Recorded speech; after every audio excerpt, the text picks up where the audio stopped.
하나님께서 오늘 우리 가운데 주시는 말씀은 사도행전 5장 15절에서 16절의 말씀입니다. 우리 두 절의 말씀이니까 우리 다 같이 한 목소리로 우리 사도행전 5장 15절 16절 함께 읽도록 하겠습니다. 심지어 사람들은 베드로가 지나갈 때에 혹시 그의 그림자에라도 덮일까 해서 들것과 자리에 환자들을 눕힌 채 거리로 데리고 나왔습니다. 예루살렘 근처의 마을에서도 많은 사람들이 환자들과 더러운 귀신에 시달리는 사람들을 데리고 모여들었고 그들도 모두 고침을 받았습니다. 저는 모이는 자들 퍼지는 은혜, 모이는 자들 퍼지는 은혜라는 제목으로 말씀을 나누도록 하겠습니다. 네, 우리 지난주 설교를 다시 한번 리마인드 해드리면 우리가 계속해서 제가 잘게 쪼개서 보고 있기 때문에 한 번씩 리마인드를 한 번 더 해드리면 지난주 설교는 문제를 넘어 영적 확장과 부흥으로 라는 제목으로 말씀을 나누었습니다. 이 아나니아와 삽비라의 사건 이후로 이제 사도들이 더 많은 능력이 나타났다라는 것이 지난주의 주제의 핵심이었습니다. 그 이유는 무엇이었는가 하면 그들에게 영적 확장, 그들이 영적으로 확장했다는 거예요. 왜 그랬냐 하면 그들의 경외심이 깊어졌기 때문입니다. 하나님이 죄를 싫어하시고 실제로 내 옆에서 살아계신다라는 그 경외감이 그들에게 더욱더 깊어졌고 그들이 더 하나님을 향하여서 자신의 삶들을 조정하기 시작했더니 영적인 질서가 잡혔고 그것으로 말미암아 더 많은 능력들이 나타났다라는 것입니다. 그것으로 말미암아 사람들이 그들의 삶에서 하나님을 보기 시작했다라고 말씀드렸어요. 그래서 불편해하기도 하고 모여들진 않았지만 그러나 답이 있는 그 공동체에 진짜이신 하나님의 임재를 경험하는 그 공동체에 사람들이 늘어났다라고 제가 말씀드렸습니다. 그래서 영적인 확장이 일어나서 영적인 질서가 잡히게 되니까 모든 능력과 하나님의 부흥을 우리 가운데 허락하셨다라는 것이죠. 그런데 오늘 다음에 말씀은 무엇인가 하면요, 오늘 사람들이 모여들었는데 어떤 사람들이 모여들었는가, 그리고 오늘 말씀 보시면 생각지도 못한 기적의 표현들이 나타납니다. 어떻게 이런 표현들을 할 수 있었을까? 어떻게 이런 기적들이 일어났는가 생각해 보면 오늘의 말씀 포인트는 딱 두 가지입니다. 무엇인가 하면 하나님의 임재와 간절함입니다. 하나님의 임재, 간절함. 따라해 볼까요? 하나님의 임재, 간절함. 네, 이 딱 두 가지가 오늘 메시지의 포인트입니다. 하나님의 임재가 부어지는데 어떤 사람들에게 부어졌느냐라는 거죠. 바로 이 간절한 마음들이 나타났다라는 것이죠. 이 경외의 심이 깊어져서 삶의 방향이 조정된 초대교회 사도들, 그들을 보면서 이 놀라운 역사의 모습들이 오늘 두 줄로 정리되어 있는데 그것들을 통해서 하나님께서 어떻게 역사하셨는지를 우리가 함께 살펴보도록 하겠습니다. 이 하나님의 임재를 보게 된 사람들, 그래서 하나님의 임재가 있는 그곳에 간절한 사람들이 모이게 되었다라는 것인데요. 오늘 말씀 15절에 그것이 나와 있습니다. 우리 15절 말씀 다시 한 목소리를 읽어보겠습니다. 시작. 심지어 사람들은 베드로가 지나갈 때에 혹시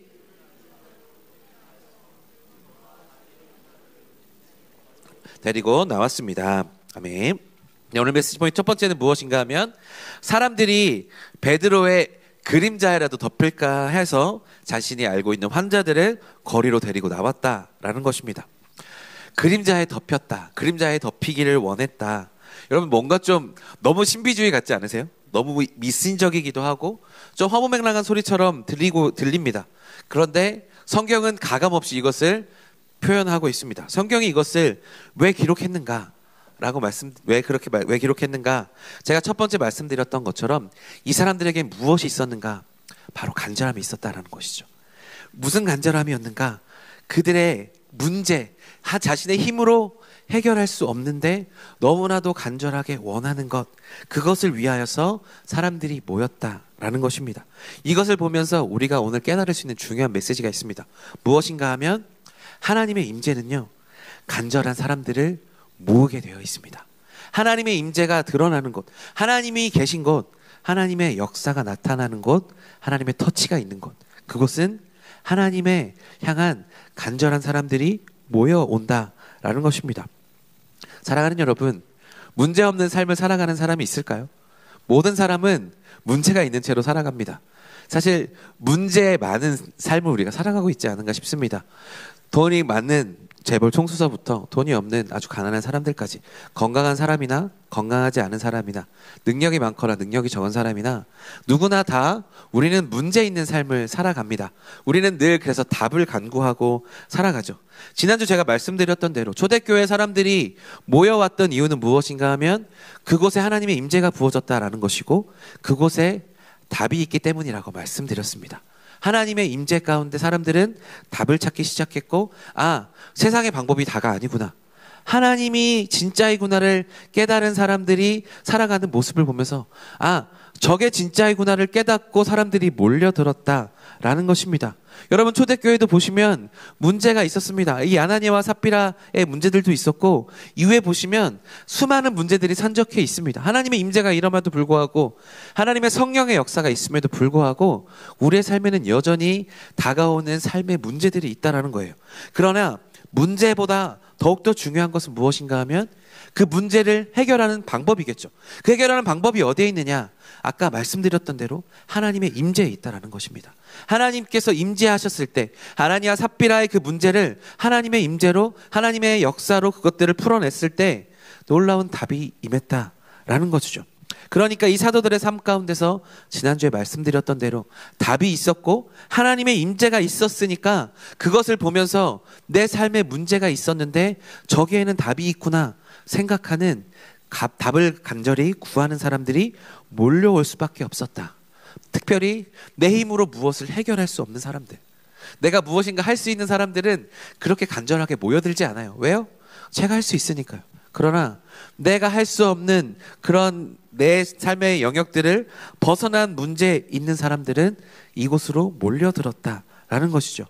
해결할 수 없으니까 간절해지고, 간절해지니까 어떻게든 방법을 찾아내는 거죠. 그것이 오늘 오늘 말씀에 나타났다라는 것입니다. 이 초대교회에 풀어진 하나님의 임재, 하나님을 향한 그 능력이 나타나서 그 간절함으로 오늘 이 초대교회 사람들에게 나타났다라는 것인데, 그래서 어떻게 됐는가? 하나님의 임재가 경험된 그곳에 어떻게 됐는가 하면 그림자에라도 다르면 능력이 발현될 것이라고 믿은 겁니다.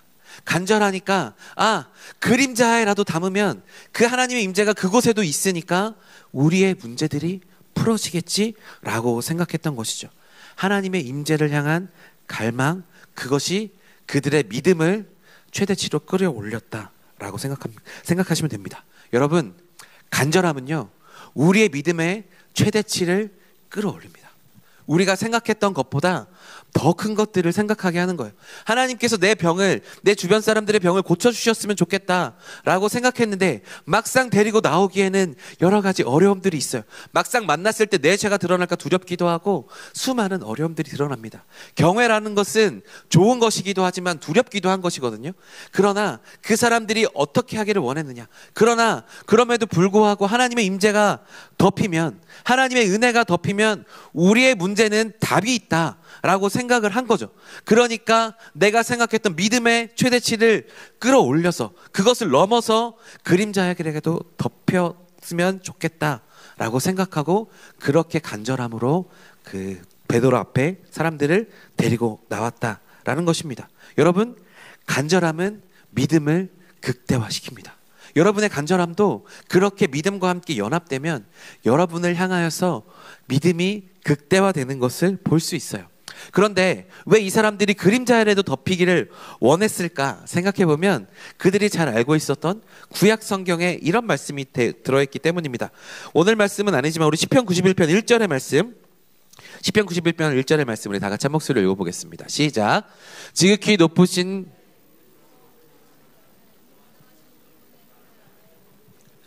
아멘. 전능하신 그분의 그늘 아래. 무엇이죠?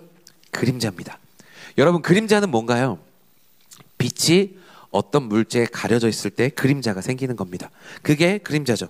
그래서 우리가 그림자를 생각했을 때 뭔가 어둠가? 라는 생각을 하게 됩니다. 그런데 여러분, 그림자는 무엇을 의미하는가 하면 빛은 빛을 가리는 실체가 있어야 그림자가 생기는 겁니다. 하나님의 그늘이다 라는 것은 무엇인가 하면, 하나님의 그림자다, 베드로의 그림자다 라는 것은 무엇인가 하면 베드로가 있으니까 베드로의 그림자가 생기는 거고, 하나님의 그늘이 있다라는 것은 하나님의 실존이 거기 있다라는 거죠. 제 그림자가 저와 떨어져서 있을 수 있겠습니까? 없습니다.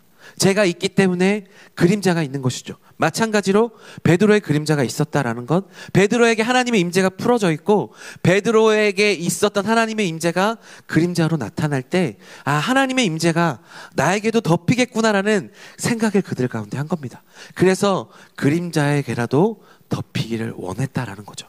이 그림자라는 것은 어두움을 뜻하는 것이 아니라 하나님의 실제 현현을 의미한다라는 것입니다. 하나님께서 실제로 계시는 것, 하나님이 내 삶에 실제로 부어지는 것, 그것이 하나님의 임재입니다. 그래서 하나님의 임재가 있을 때 우리는 하나님의 그늘 아래 머무를 수 있는 것이고, 그런 우리가 또한 만들어내는 그림자에 하나님의 임재가 담기는 거죠. 그래서 간절함이 있었던 그 사람들은 이 생각을 하면서 그림자 아래도 덮이면 하나님의 임재구가 임하겠구나라는 믿음을 알게 된 거고, 그것으로 말미암아 치료를 바라는 놀라운 간절한 역사가 나타났다라는 것입니다. 비슷한 경우가 어디 있는가 하면 혈루증을 앓던 여인이 예수님을 만나러 나간 거예요. 예수님을 만나러 나가기가 두렵습니다. 내가 어디서부터 그 이야기를 해야 될지도 모르겠고 그것은 참 어려웠습니다. 그러나 너무나도 낫고 싶은 마음은 간절했죠. 그러니까 그 간절함은 어떻게 드러났습니까? 예수님의 옷자락을 만지기만 해도 내가 낫겠구나 라고 생각을 했던 거죠.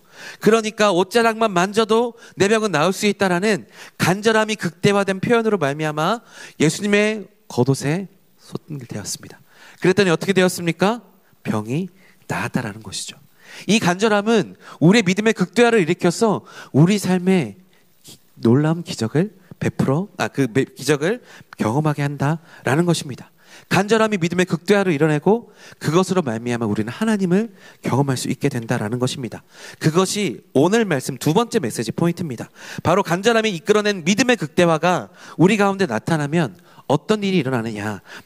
우리 오늘 말씀 16절의 말씀인데요. 우리 16절의 말씀 다 같이 한 목소리를 읽어보겠습니다. 시작. 예루살렘 근처의 마을에서도 들었고 그들도 모두 고침을 받았습니다. 아멘. 오늘 메시지 포인트 두 번째는 무엇인가 하면요, 사도들을 통해 환자들이 치유되고 귀신이 떠나가는 역사가 나타났다라는 것입니다. 오늘 본문에서 16절에서 가장 중요한 포인트는 저는 이것이라고 생각합니다. 간절함을 가지고 찾아왔던 모든 사람들이 고침을 받았다. 오늘 말씀은 모든 환자들과 귀신에 시달리는 모든 사람들이 모두 고침을 받았다라고 이야기합니다. 은혜에서 배제된 사람이 없었다라는 것을 의미합니다. 간절함을 가지고 믿음을 가지고 찾아오는 사람들을 하나님은 내버려 두지 않으신다. 하나님은 그 은혜로 그 모든 사람들을 품으신다라는 것입니다. 저는 이것이 하나님께서 우리에게 답이 되시는 이유가 아닌가라는 생각을 합니다. 하나님이 왜 우리 가운데 답이 되시는가? 첫 번째, 하나님은 전능하신 분이시기 때문입니다. 하나님은 전능하셔서 우리에게 모든 것을 베풀어 주실 수 있는 분이시죠. 그리고 또한 두 번째는 무엇인가 하면 하나님은 공평하신 분이십니다. 저나 여러분들에게나 동일하게 공평하게 모든 하나님의 은혜를 베푸시는 분이시다라는 거죠. 마지막 세 번째는 무엇인가 하면요, 그런 하나님이 사랑이 아주 많으세요. 전능하시고 공의로우신데 그 하나님이 나를 사랑하세요. 그래서 하나님이 우리의 인생에 답이 되시는 겁니다. 나와 아무런 관계가 없다면 하나님을 붙잡는다고 무슨 의미가 나타나겠습니까? 내가 아무리 간절함을 가져도 하나님이 나를 사랑하시지 않고 내 그 역사가 나타나지 않는다면 하나님은 우리 가운데 답이 되시지 않습니다. 그러나 하나님은 전능하시고 공평하실 뿐만 아니라 우리를 사랑하시고 우리에게 대한 지대한 관심이 있는 분이십니다. 그러기에 하나님은 우리에게 답이 되시는 분이십니다. 이번 주 여러분 평안히 지내셨습니까? 저는 화요일날 몸이 좀 안 좋아서 일찍 잠들었는데 나라가 난리가 났더라고요. 참 운 좋게도, 운이 좋은 건지 나쁜 건지 모르겠지만 우리는 운 좋게도 비상계엄이라는 것을 보았습니다. 저는 우리나라에 민낯이 드러났다라는 생각이 좀 들게 됐는데 정치적인 이야기는 다 차치하고요. 딱 이야기만 하고 싶습니다. 믿을 수 없는 리더를 가지고 살아가는 삶은 얼마나 불안한가. 답이 되지 않는 사람이 우리의 전체라는 리더라고 생각했을 때 우리는 참으로 불안한 삶을 살 수밖에 없다라는 것입니다. 그러나 내가 믿을 만한 리더, 믿을 만한 사람이 내 주인이 된다라는 것은 얼마나 큰 좋은 일인가 생각을 해보게 됩니다. 내 삶에 문제가 생겼을 때 그 사람에게 찾아가면 되잖아요. 그 문제가 생겼을 때 내가 생각하는 그 리더에게, 내가 생각하는 주인에게, 내가 생각하는 그것을 고민할 수 있는 사람에게, 그 존재에게 나아갈 수 있다는 것이 얼마나 중요하고 좋은 일인가. 우리 삶에 문제가 있는데 우리 삶을 해결해 주는 것이, 우리 해결해 줄 만한 우리나라의 최고의 원수라는 사람이 믿을 만한 사람이 아니었잖아요. 그것을 보면서 굉장히 마음 아프고 속상했습니다. 그러면 그럴수록 더욱더 저희 가운데 부각되는 것은 무엇인가 하면, 하나님이 우리 삶의 답이어서 얼마나 다행인가, 하나님이 우리 삶에 정말 최고의 인도자 되신다라는 것이 우리에게 얼마나 큰 위로가 되는가라는 것이었습니다. 사랑하는 여러분, 우리가 몸소 깨달았던 것이 바로 이런 것입니다. 하나님은 우리 인생의 답이 되시는 분이십니다.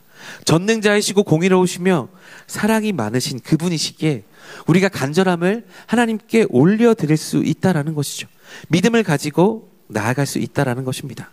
오늘 모여서 간절함을 가지고 나왔던 이 사람들, 허무맹랑한 걸 믿은 것이 아니라 하나님의 전능함과 하나님의 공평하심과 하나님의 사랑을 믿었던 거죠. 사도들에게 나타난 하나님의 능력과 임재를 사모하며 간절함으로 그 자리에 나왔다는 거예요. 그림자만 덮여도, 우리가 직접 사도들에게 기도를 받지 않아도 그 그림자에만 덮여도 해결될 수 있다라고 믿는 그 믿음, 간절함으로부터 나왔던 그 믿음이 결국 그들을 하나님의 능력을 경험하는 통로가 되게 했다라는 것이죠. 그 하나님의 임재, 그 끝에만 걸려도 해결될 수 있을 것이라는 그 믿음이 하나님의 임재와 능력을 경험하게 되었다라는 것입니다. 바로 그 믿음이 결국 그 은혜에서 한 명도 배제되지 않았다라는 것을 보여준다라는 것입니다. 여러분, 아까 말씀드렸던 대로 간절함은 믿음을 극대화시킵니다. 그래서 우리에게 믿음이 극대화되어서 간절함으로 말미암아 하나님 나타난 우리의 믿음은 하나님을 경험하는 통로가 되게 되어 있는 것입니다. 그러므로 간절함은요, 하나님의 능력을 경험하는 통로가 되는 줄로 믿습니다. 간절함은 하나님의 능력을 경험하는 통로가 됩니다. 왜 그렇게 되느냐? 여러분, 진짜 간절하면 어떻게든 방법을 찾게 되어 있습니다. 진짜 간절한데 가만히 있는 거 어쩌면 진짜 간절한 게 아닐 수 있어요. 정말 간절하다면 우리는 어떻게든 방법을 찾아냅니다. 내가 사랑하는 사람이 병들어 죽어가고 있는데 그 사람을 보고 이 사람이 낫기를 너무나도 원해요 라고 이야기하면서 병원에 데려가지 않는 거, 긁혀엎고 응급실에 뛰어가지 않는 건 간절하지 않은 것일 수 있습니다. 제가 성경 집회 때 가장 놀랬던 것 중에 하나가 무엇인가 하면요, 이서진 목사님이 충청도 사투리를 그렇게 잘하시는 거예요. 네, 3번 이상 물으면 진심이 아닌겨 이렇게 얘기하시는데, 찐 충청도인으로 봤을 때 저분 서울 사람이신데? 라고 생각을 했었거든요. 근데 그분이 뭐라고 하셨어요? 3번 이상 물으면 진심이 아닌 거라고. 충청도에서 제가 그렇게 얘기했었던 것처럼 충청도 사람들은 그걸 그렇게 느낀다고요. 진심이 아니라고. 진짜 간절하다면, 여러분, 진짜 간절하다면 우리는 어떻게든 방법을 찾게 되어 있습니다. 그렇기 때문에 제가 말씀드렸던 대로 간절함은 믿음을 극대화시키는 거예요. 왜? 간절하면 어떻게든 방법을 찾아내려고 하거든요. 특별히 그것이 하나님 편에서 찾아내려고 했을 때 그림자라고 덮이면 좋겠다라는 방법을 찾아냈던 것이고, 혈루증에 앓던 여인은 방법을 찾아서 예수님의 옷가에만 손을 대어도 나을 것이다라는 그 믿음이 생긴 거고, 결국 그 간절함으로 생긴 믿음의 방법에 예수님께서 말씀하신 거죠. 따라, 내 믿음이 너를 구원하였으니 평안히 가라. 간절함은 믿음을 극대화시켜서 우리에게 하나님을 경험하는 놀라운 통로가 되게 하시는 것입니다. 그러므로 사랑하는 여러분, 더욱더 간절한 기도 제목이 있으십니까? 그러면 그 자리에 머무르지 마시고 간절함을 하나님 앞에 최대한 드러내시는 저와 여러분들이 되기를 간절히 소망합니다. 간절함은 드러나게 되어 있고요, 방법을 찾게 되어 있고, 결국 믿음의 길을 내게 되어 있습니다. 기도하게 되어 있고요, 말씀을 보게 되어 있고, 하나님을 간절하게 붙잡고 눈물을 흘리면서 하나님, 내가 진짜 이게 간절하다고 이야기할 수밖에 없는 것이 진짜 간절이에요. 정말 내가 간절하다고 이야기하면서 하나님 앞에 이렇게 토로하면서 기도하는 시간을 갖지 않는다. 하나님, 정말 내가 간절하다고 이야기하면서 내가 그냥 스스로 아무것도 하나님을 찾지 않는다라고 하면 그것은 진심이 아닐 수 있다는 것입니다. 그러면 사랑하는 여러분, 간절하다면 기도하십시오. 그리고 기도하면서 하나님께서 여러분들에게 주시는 마음이 있을 거예요. 주시는 그림자 아래도 덮이면 좋지 않을까? 못자락이라도 만지면 되지 않을까? 내 믿음대로 될지어다. 예수께서 말씀하셨던 것처럼 기도하면서 여러분들에게 생기는 그 믿음을 극대화를 실천하십시오. 그것을 행동하십시오. 포기하지 말고 끝까지 하십시오. 사람들은 몰라도 하나님은 그 마음의 중심을 아십니다. 그래서 그림자 아래도 덮이길 원했던 그 사람들의 마음을 하나님께서 외면하지 않으신 거예요. 그 간절함을 아시고 찾아오는 모든 사람들, 특별히 오늘 뒤에 보시면 이 그림자 아래에 덮인 사람들과 더불어서 한 부류의 사람들을 더 이야기하는데 무엇인가 하면 예루살렘 근처에서 나왔던 사람들을 이야기합니다. 예루살렘 주변에서 거리가 있고 그 환자들을 데리고 오려면 수고를 해야 되고 그 사람들을 그 많은 시간을 이동하려면 많은 위험이 있을 수도 있죠. 긴 거리를 나아가는데 안 나오면 어떡하지 하는 불안감도 있을 수 있습니다. 그런 상황 가운데서도 간절함을 가지고 하나님의 그 자리에 나아갔을 때 간절함은 드러났고 그 간절함의 방향이 하나님과 맞아서 하나님의 임재를 향한 간절함으로 결국 그들은 배제되지 않고 하나님의 은혜를 모두 다 누렸다라는 것입니다. 사랑하는 여러분, 하나님의 은혜에서 배제당할 사람은 아무도 없는 줄로 믿습니다. 여러분은 여러분의 간절함을 어떻게 표현하고 계십니까? 세상의 방법으로 표현하고 계십니까? 아니면 하나님의 임재를 향한 간절함이십니까? 오늘 여기에 나왔던 이 사람들은 하나님의 임재를 향한 간절함이었다라는 것입니다. 하나님의 임재를 향한 진짜 간절함을 가지고 하나님 앞에 나아가면 하나님은 절대로 우리를 외면하지 않으시는 분이심을 기억하시고 찾아가시는 저와 여러분들 되기를 간절히 소망합니다. 여러분, 간절함은 머물지 않습니다. 행동으로 나아가게 합니다. 그리고 그렇게 간절함은 하나님의 능력을 우리 가운데 경험하는 문을 열어주는 줄로 믿습니다. 그 문 앞에 간절함으로 문을 여시고 기도하고 행동하시고 포기하지 않는 저와 여러분들이 되기를 간절히 소망합니다. 그 이후에 그것을 어떻게 또 나타나는가? 오늘 말씀 16절에 또 이것이 나타나는데 우리 16절의 말씀 다 같이 한 목소리로 읽어보겠습니다. 시작. 예루살렘 근처에서도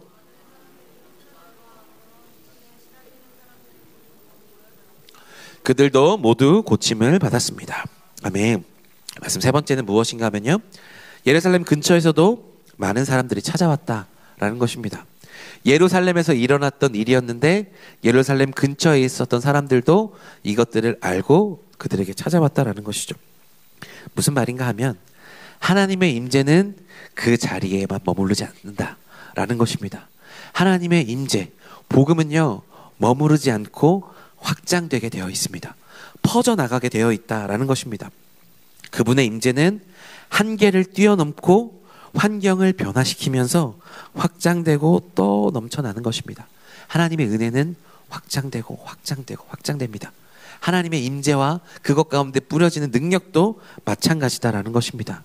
하나님의 능력은 이 사건과 사건을 통하여서 사람과 사람을 통하여서 수많은 요인들을 통하여서 전해진다라는 것입니다.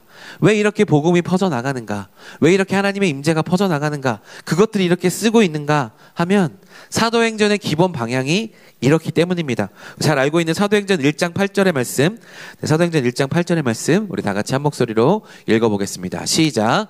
그러나 성령께서 너희에게 오시면 너희가 권능을 받고 예루살렘과 온 유대와 사마리아와 땅끝까지 이르러 내 증인이 되리라. 아멘. 오늘 말씀 무엇이라고 이야기합니까? 성령께서 너희에게 오시면 너희가 권능을 받고 예루살렘과 온 유대와 사마리아와 땅끝까지 어떻게 되고 있죠? 계속해서 확장되고 있습니다. 예루살렘에서 일어났던 사도들의 능력의 돌파, 이 영적 돌파가 결국 예루살렘을 지났습니다. 예루살렘 주변으로 퍼졌다라는 것입니다. 이 복음은 멈추지 않고 계속해서 퍼져나간다라는 것이죠.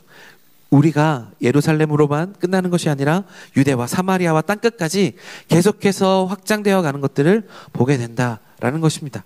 사랑하는 여러분, 우리의 삶에 하나님의 임재가 있다면 이 임재는 자연스럽게 외부로 흘러넘치게 되어 있다라는 것입니다. 그래서 복음은 한 곳에 갇히지 않고 계속해서 흘려보낼 수 있다라는 것이죠. 그런데 이것을 어떻게 우리 가운데 표현되는가를 생각해 보면 저는 이것은 우리 공목사님께서 금요일 날 얘기하셨던 이것과 똑같다 생각합니다. 공기의 흐름을 바꾸는 사람이 있다라는 거죠. 오늘 베드로에 덮였던 그 그림자에 덮였던 사람들이 어떻게 됐죠? 모두 치유함을 받았습니다. 이 베드로는 어떤 사람이었는가 하면 하나님의 임재가 가득했던 사람입니다. 원래 치유의 공간이 아니었던 곳이죠. 그러나 베드로가 가서 그곳에 하나님의 임재를 채웠더니 어떻게 됩니까? 그곳에, 그 공간에, 그 공기에 하나님의 임재가 담겼고 그 흐름이 바뀌었다는 것을 보게 됩니다. 공간을 바꾸고 흐름을 바꿨다라는 것이죠. 하나님의 임재가 부어진 사람들은 이렇게 된다라는 것입니다. 바로 하나님의 임재가 흐름을 바꾸고 공간을 바꿨기 때문입니다. 하나님의 임재가 공간을 바꾸고 공기의 흐름을 바꾼다면 하나님의 임재가 부어진 사람도 똑같다라는 것을 의미하는 겁니다. 여러분이 속한 곳에 여러분의 감으로 인하여서 공기의 흐름이 바뀌고 공간이 바뀌고 주변 사람들의 환경이 바뀔 수 있다라는 것이죠. 여러분이 다 이렇게 공기의 흐름을 바꿀 수 있는 사람들로 살아가시기를 주님의 이름으로 축복합니다. 그래서 여러분, 세상의 흐름과 동일하게 우리가 그 흐름대로 산다면 우리는 공기의 흐름을 바꿀 수 없을 거예요. 그러나 세상으로 살아가고 있는 그곳에 하나님의 진리로 살아가는, 하나님의 말씀으로 살아가는, 하나님의 임재로 살아가는 그 사람이 그 공간 안에 들어갔을 때 공기 흐름이 바뀌는 겁니다. 공간이 바뀌는 거죠. 그래서 세상의 흐름을 거스르고 그렇게 그곳을 변화시킬 수 있는 것입니다. 그럼 여러분들에게 질문합니다. 여러분이 속한 주변을 한번 살펴보십시오. 여러분 주변에 여전히 무거운 공기가 흐릅니까? 공간 안에 사랑이 느껴지십니까? 근데 그 흐름을 바꾸는 것은 어떻게 시작되는가 하면 바로 하나님의 임재를 품고 살기를 갈망하는 한 사람으로부터 시작하는 겁니다. 살아있는 그리스도인 그 한 사람으로부터 공기의 흐름을 바꾸는 것입니다. 여러분, 이 사명을 다른 기독 청년들에게 넘기시겠습니까? 저는 여러분들이 바로 공기의 흐름을 바꾸는 사람들이 되기를 소망합니다.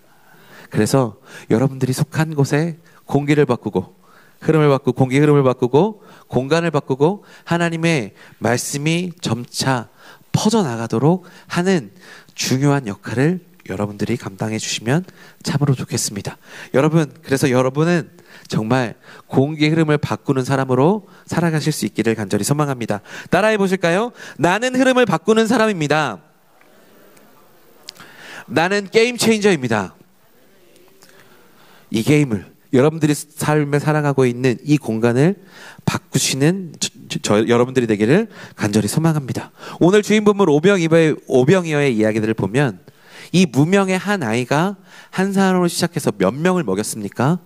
2만 명을 먹였습니다. 2만 명을 먹고 12바구니나 더 거두었습니다. 한 명이 얼마나 많은 곳에 영향을 미칠 수 있는가라는 거죠. 2만 명을 먹이는 확장이 일어났다라는 것입니다. 이 어지러운 세대에, 여러분 진짜 어지럽잖아요. 정말 이 세대에 기도하는 한 사람이 얼마나 큰 흐름을 바꿔낼 수 있을까요? 우리 여기 모인 사람들이 우리 나라를 위해서 기도하고 우리의 공동체를 위해서 기도하고 내가 속한 주변의 공기의 흐름들을 위해서 기도할 때 어떻게 될까요? 모든 분위기는 반전될 수 있는 줄로 믿습니다. 왜요? 하나님의 임재가 그곳에 머무르지 않기 때문입니다. 하나님의 임재는 흘러넘치기 때문입니다. 하나님의 임재는요, 확장을 이루고 확장을 이룬 곳에 가득 채워서 또 흘러넘치는 것이 하나님의 은혜고 임재입니다. 은혜는 머물지 않고 하나님이 계획한 곳으로 계속해서 흘러가게 되어 있습니다. 사랑하는 여러분, 그래서 오늘 하나님의 임재가 여러분의 삶에 충만하시기를 간절히 소망합니다. 그래서 그 임재를 통하여서 여러분이 환경과 공기를 바꾸고 여러분을 통해서 복음이 흘러가기를 소망합니다. 그래서 우리를 통하여서 복음의 확장, 하나님 나라의 확장, 공기를 바꾸고 공간을 바꾸고 하나님의 놀라운 은혜들을 바꿀 수 있는 저와 여러분들이 되기를 간절히 소망합니다.